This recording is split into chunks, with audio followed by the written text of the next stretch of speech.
You don't procrastinate because you're lazy. You procrastinate because your brain thinks starting is optional. That single thought quietly ruins progress. Once you see this, the struggle changes forever. You sit down, open your laptop, and stare at the screen. You tell yourself you'll start when you feel motivated. Minutes pass, then hours. The task feels heavier the longer you wait. Guilt stacks up, pressure rises, confidence leaks out. You don't quit because the work is hard. You quit because starting feels negotiable. Your mind treats effort like a suggestion, not a requirement. And every time you delay, your brain learns a dangerous lesson. Avoidance works. Motivation is emotional. Emotions rise and fall. Your brain is designed to avoid discomfort and chase relief. So when a task feels uncomfortable, your brain asks one question: is this mandatory? If the answer is no, your brain searches for escape. Phone, scrolling, snacks, tomorrow. Obligation is different. Obligation doesn't ask how you feel. It acts. Your brain doesn't wait for motivation to brush your teeth. It doesn't debate stopping at red lights. Those actions are non-negotiable. Procrastination disappears the moment a task stops feeling optional. Motivation says you'll do it when you feel ready. Obligation says it gets done without debate. When obligation enters, emotion exits the decision. The brain relaxes. No internal argument, no resistance loop, no energy drain. You don't need more willpower. You need fewer choices. The moment you decide that starting is automatic, the weight lifts. Every delay begins with a decision.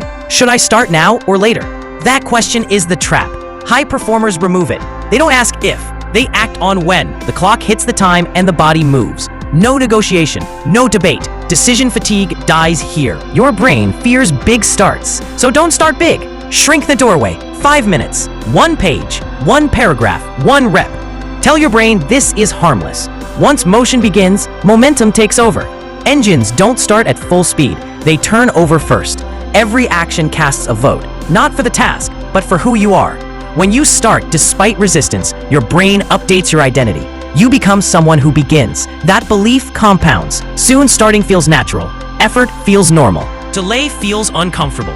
You don't force discipline, you become disciplined. Create rules, not goals. Work at the same time. Train after the same trigger. Create systems that remove emotion.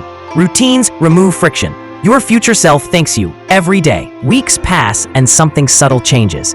You're not forcing yourself anymore. You're not dragging your mind into action. You're moving automatically, almost without thinking. Not because life suddenly got easier, not because the pressure disappeared, but because starting got lighter. The resistance that once felt unbearable now feels small. Confidence grows quietly in the background. No hype, no noise, just proof.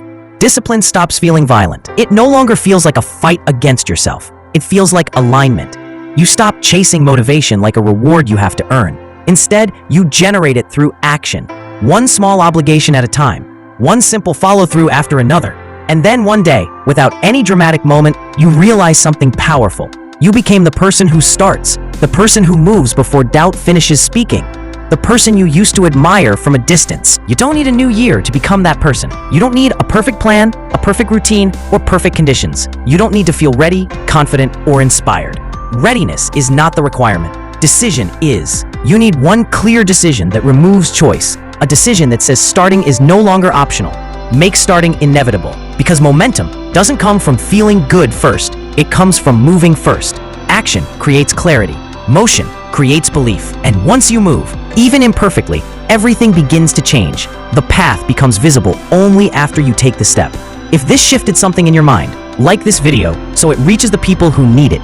If you're done negotiating with yourself and ready to act, comment "Start" below. And if you want more stick figure lessons that rewire discipline, focus, and identity, subscribe now. Your future self is already counting on you.